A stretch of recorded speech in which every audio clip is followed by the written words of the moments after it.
Жеңімпаз болсаң досың көп, ал жеңілгеніңде қасыңда қалғандар нағыз шынайы достарың. Жақсы дос өзі де адал дос бола алатын адамға бұйырады. Ашкөз өзгенің дүниесіне құштарлықпен қарайды, ал сараң өз дүниесін өзіне қимайды. Жасап көрген істеріме өкінгенім, батылым жетпей істеп көрмеген істерімнен жақсырақ. Шын бейнеңді көрсетіп, ашық болғаннан адамдығың жоғалмайды.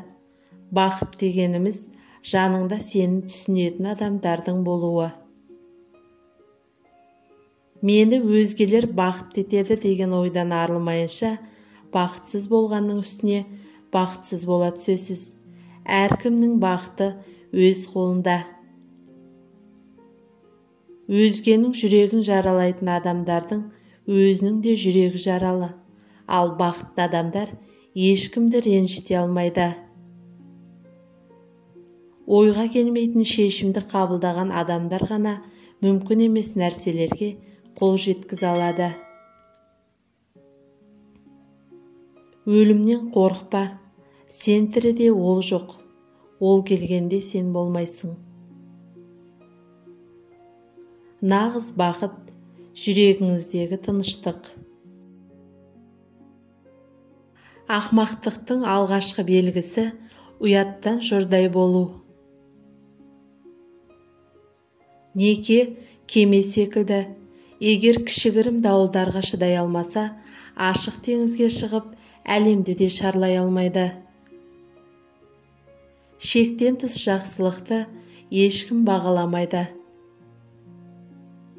Өзін тапқан адам өзгенің пікіріне деген тәуелділіктен арылады. Нағыз ақмақ қана әйелмен сөзге таласа алады. Терең өзендер үнсіз ағады. Ақылды адам ешкімге дауыс көтермейді. Кейде ұлы мүмкіндіктерден айырылып қалмау үшін кішігірім мүмкіндіктен бас тартуға тура келеді. Егер бір істі бастап көргің келсе, сенде екі жол бар. Бәрі сәтті болады, не қателесесің. Ал егер қандай да бір іс бастауға қорқып жүрсең, онда сенде бір ғана жол бар. Ол ешқашан алға қойған мақсаттарыңа ұмтылмау. Құдай адамды жазалаймын десе, оған көбірек ақыл береді. Ешкімге сөзіңізді бөлуге мүмкіндік бермеңіз. Егер оған рұқсат беретін болсаңыз, өзіңізге деген құрметіңізді жоғалтасыз. Ал сіздің сөзіңізді бөлгісі келген адам шын мәнінде өзін сізден жоғары санап тұр. 3 күн қайыр тілеген адам ешқашан оңалмайды. Өлген адамды ғана лайықты бағалайды. Келгенді қабылда, кеткенді ұстама. Біреуге деген шектен тыс тәуелділік оған деген үлкен жек көрушілікті тудыруы мүмкін. Тәкаппарлық жеңіліске, ал қарапайымдылық жеңіске алып келеді.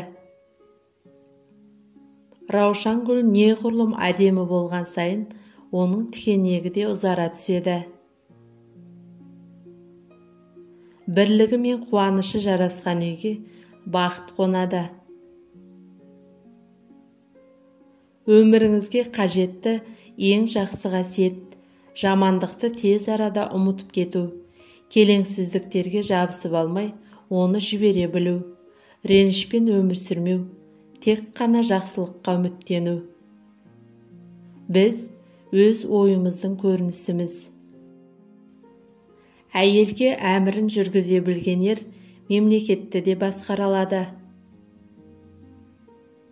Қазақ әйелі кішігірім жақсылықтың өзін ұмытпайды, оны тезірек еселеп қайтаруға тырысады. Егер де сіздің қателігіңізді түзететін мүмкіндігіңіз болса, демек сіз қателескен жоқсыз.